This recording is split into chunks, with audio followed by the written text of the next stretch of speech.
ebengafuni ukulalela izwi lakhe bazama ukwakha izinto ezingenayo uNkulunkulu phakathi. uNkulunkulu uyazibhidliza ngamandla akhe nangenkazimulo yakhe ukushaya phansi ngokuba yini-ke anibenzi isisekelo animsaba uNkulunkulu nisebenzisa igama lakhe njengento yokudlala njengoba uNkulunkulu indaba yokudlala animthathi serious bayadala umathanda ingakho yonke into yakhayo kusukela emakhaya uze kaphuma esontweni uyayidiliza indethakalo babizwe ngokuthi umkhawulo wobubi umkhawulo indawo yobubi indawo yomsebenzi nabantu uJehova abathukutheleyo uNkulunkulu asukele ngesenzo senu songafuni ukulalela kuze kube phakathi uma ungafuni ukuphenduka ezonweni zenu uNkulunkulu uqaswa kwakho kwaphakathi ngokuba isihloko esabo labo abangafuni ukulalela nabangafuni ukwenza intando kaNkulunkulu abantu abanenhliziyo ezikhulu abantu abazitshela ukuba bayazi ngokuhlakanipha kwabo umkomelo wabo ukubhujiswa emlileni oyikhini oshayo okwangona phakathi lapho isilo nomprofeti wamanga kanye nazo ingilosi zamanga ziyobe zihlushwa okwangona phakathi imini nobusuku. Imfundiso kaNkulunkulu iletha ukulungiswa. Hallelujah, glory to God. Hallelujah. You understand? Lalela. Hamba uye endawo ngifuna uncwadi yamahubo. Sahluko 23. Incwadi yamahubo sahluko 23. Ayikho into ozoyakha uma sisekelo sakho ongeyena uJehova. Ngokuba uJehova uthini kwincwadi yamahubo? Incwadi yamahubo isahluko 23 verse 1. Yes sir. uJehova ungumalusi wami. uJehova ungumalusi wami. uJehova ungumalusi wami. uJehova ungumalusi. Uma unolwazi lokuthi uJehova ungumalusi wakho, yonke into uJehova akhuluma ngayo, hallelujah, glory to God, ngeke uzingabaze. Yonke into uJehova akufundisa ngayo ngeke uzingabaze. Hallelujah, glory to God. Angiyi ukweswela. Ngeke uze uswele. Jehova, uJehova ungumalusi wami. Angiyi ukweswela. Angifune mali. Amen. Ngoba uJehova ungumalusi wami. Hallelujah, noma ngihambe esithunzini lokufa. Uyangilalisa emadlelweni aluhlaza. Ungibeka endaweni ezifanele. Emadlelweni aluhlaza ungibeka endaweni ezifanele. Uyangilalisa emadlelweni aluhlaza. Amadlelo aluhlaza. Amadlelo aluhlaza. Amadlelo aluhlaza indaweni enothile. Amen. Hallelujah, glory to God. Ungazongitshela. Amen. Uyangilalisa emadlelweni aluhlaza. Ngokuba uJehova ungumalusi wami. Lo Jehova ungumalusi wami. Hallelujah, glory to God. Before uqhubeke nale ncwadi, hambe kwincwadi uJohane chapter 10 verse 11. Siza ukuthi ubani umalusi lo?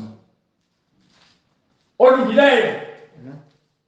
Osiholayo. Sifuna ukuzwa ukuthi ubani umalusi lo?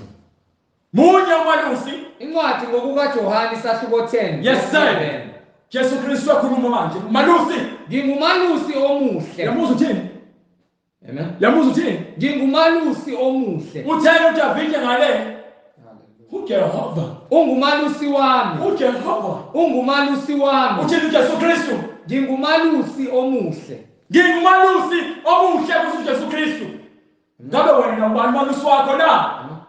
Umprofeti wakho uShambe. uPope lo wasemaromini onifundisa ngeTrinity. Into engekho. uShambe osibiza ngoNkulunkulu. Indoda ezofa ibone. Ile sangoma sakho soNkulunkulu wakho. Noma ngewe ilamadlozi owahlabelayo wabiza ngoNkulunkulu. Noma ile zithombe ezigcwele udonga kini. Isibiza ngoNkulunkulu. Noma lo mprofeti wakho wamanga magejageja. uNkulunkulu wakho uyakholelwa yona into eyishoyo. Mina incwadi ithi mina uJehova ungumalusi wami angiyi ukweswela. Hallelujah. Hallelujah. Umalusi omuhle. Asho Jesu Kristu, ngingumalusi omuhle. Yazi ukuthi umalusi wami uJesu Kristu. Umalusi omuhle udela ukuphila kwakhe ngenxa yezimo. Umalusi omuhle udala ukuphila kwakhe ngenxa yezimvu. Yesu ndaba wathi edidekile omunye wabafundi bakhe chapter 14 waJohn. From verse 8.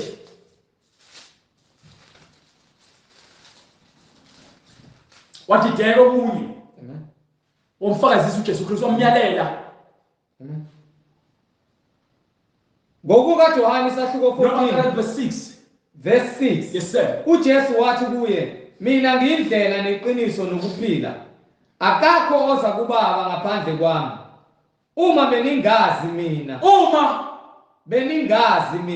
Akekho oza uNkulunkulu ngaphandle kwaJesu Kristu. Uma benimazi yena, beniya kumazi nobaba. Uma benimazi uKristu nina abantu ehamba la inkolo ezihambayo nalamabandla amafeki.